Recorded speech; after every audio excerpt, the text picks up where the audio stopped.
सूत जी बोले, ऋषियों, धर्मराज ने अपने दूतों से कहा, अब मेरी अंतिम आज्ञा ध्यानपूर्वक सुनो। फिर उन्होंने भागवत का श्लोक सुनाया। जिह्वा न वक्ति भगवत गुणनाम ध्येयम चेतश्च न स्मृति तच्चरणारविंदम कृष्णाय नो नमति यच्छिर एकदापि तानानयध्वंस्तो कृत विष्णु कृत्यान। सूत जी बोले, धर्मराज ने कहा, यमदूतो, मेरे पास केवल उन्हीं जीवों को लाना जो अपने जीवन में कभी भगवान के नाम का कीर्तन नहीं करते, जिनका मन भगवान के चरण कमलों का स्मरण नहीं करता और जिनका मस्तक कभी भगवान के सम्मुख नहीं झुकता, जो भगवान विष्णु के प्रति अपने कर्तव्य नहीं निभाते। केवल उन्हीं पर तुम्हारा अधिकार है। सूत जी बोले, ऋषियों, धर्मराज ने स्पष्ट कर दिया कि जो जीव भगवान की शरण में आ चुके हैं वे यमराज के दंड के अधीन नहीं हैं। स्वयं भगवान उनकी रक्षा करते हैं। यमदूतों ने विनम्र होकर धर्मराज की आज्ञा स्वीकार की। उस दिन के बाद उन्होंने भगवान के भक्तों के निकट जाना भी छोड़ दिया।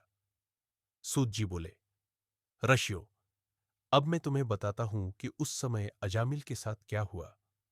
विष्णुदूतों के चले जाने के बाद अजामिल हरिद्वार पहुंचा। वहां भगवान के मंदिर में रहकर उसने भक्ति योग का आश्रय लिया। फिर उन्होंने भागवत का श्लोक सुनाया। सतस्मिन देव सदन आसीनो योगमा स्थितः प्रत्याहृतेन्द्रिय ग्रामो युयोजमन आत्मनि।